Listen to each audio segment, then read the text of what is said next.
এবং সেই জমি ফেরতও পেয়েছেন, সেখানে কি চাষ করতে পারছেন আপনারা? বলুন। হ্যাঁ, সেই জমি তো চাষযোগ্য নয়, পরিষ্কার ওরা আসবে বলেছিল, তাও কারা বলেছিল সরকার থেকে? সরকার থেকেও বলেছিল, এখানকার লোকেও বলেছিল, তাও তো করতেই পারে, পড়িয়ে আছে। এখন চাষ করতে পারছেন না, কিভাবে পড়ে আছে জমিটা তাহলে? ইট পাটকেল পড়ে আছে, একটু সমান করে দিলে সব মানুষ চাষ করবে, বেনা বন হয়েই আছে, এছাড়া তো আর কিচ্ছু না, পুরো বন জঙ্গলে ভরে আছে। মানে আপনাদের দ্বারা সম্ভব পরিষ্কার না, করা? পরিষ্কার কি করে হবে, সম্ভব হবে? সেখানে যে ঘর হয়েছিল সেখান থেকে তো পাথর ইট পাটকেল কোথাও সরানো যাবে না।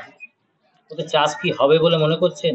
চাষ যোগ্য না করলে কি করে হবে, সেটা তো হবেই না। কি চাইছেন আপনারা?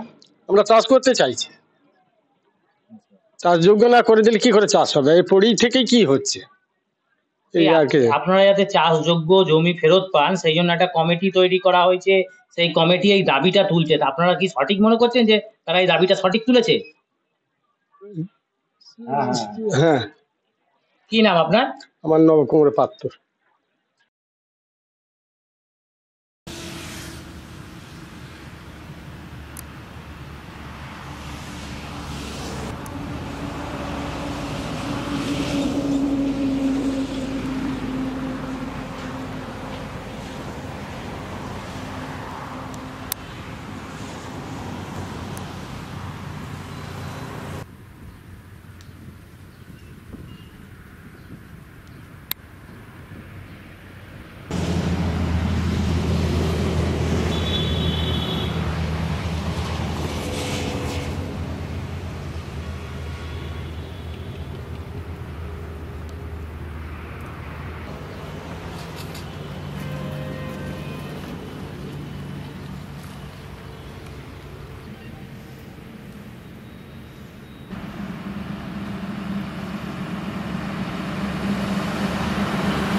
ইঞ্জিন তুলেছো তো, ইঞ্জিন তুলেছো?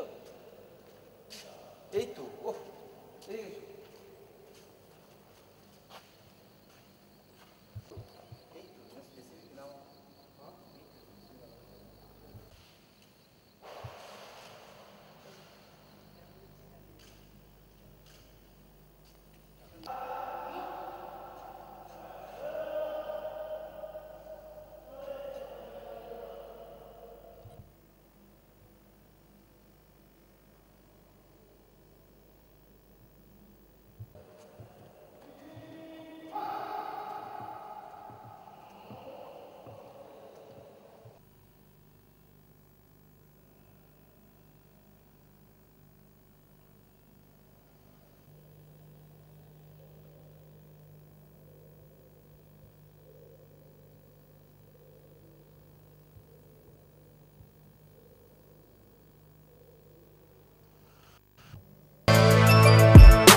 এখন অনেক বড়।